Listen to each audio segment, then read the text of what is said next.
Hi, I'm Dave Epstein. Welcome to this edition of Growing Wisdom, and today we're going to talk about microgreens. Now, this is certainly something you can do at any time of the year, but I love to talk about doing this during the winter months because it's a way to get actual greens, fresh garden vegetables into your salad, or to make a salad out of the microgreens. So here's what you do. Microgreens are really just regular greens, lettuce, kale, collards, but we're not going to let them mature. We're going to harvest them as soon as they get their first true leaves. So what are the true leaves? Well, as a plant germinates, you get what's called the cotyledons. Those are the initial leaves that open up, and they don't really resemble the mature leaves of the plant.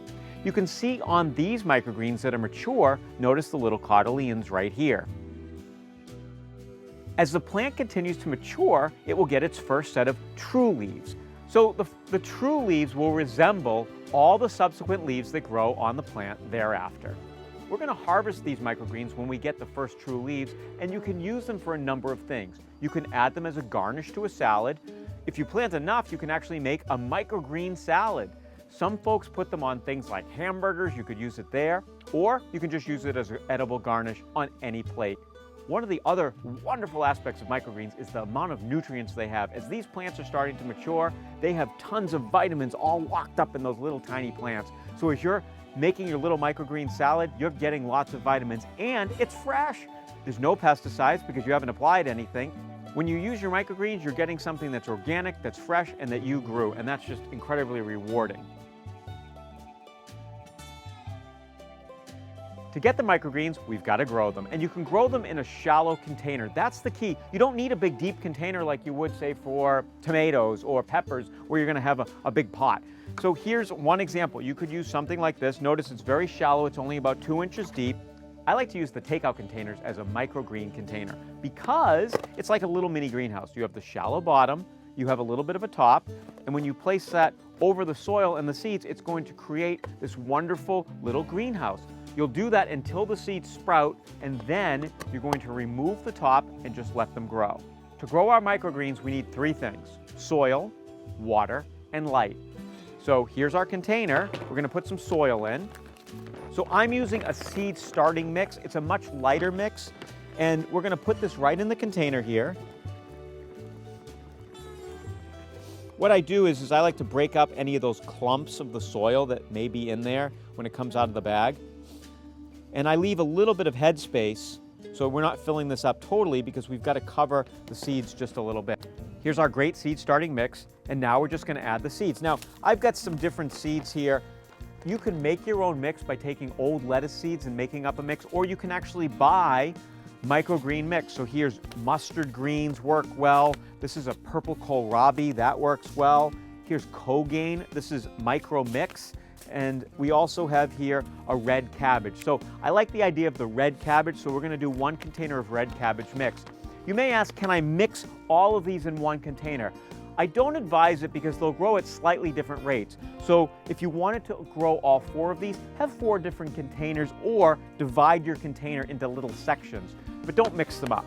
So the next thing you want to do is you want to put the seed in, and you want to put it fairly heavy, about 1/4 of an inch or less between seeds. So we'll just sprinkle a little bit of that on, and you can see there. What I tend to do is then take my fingers, and if any seeds have really gotten stuck together and there's no space, this will help to create a little bit of space between them. Because the microgreen seeds are so small, we don't need a lot of soil on top. So we'll just take a little more soil and cover those seeds, about 1/8 to as much of 1/4 of an inch to cover them, but that's it, no deeper. And there you have it. Now our microgreen container is ready to go. So we've got the seeds, we've got the soil, we now have to add the water.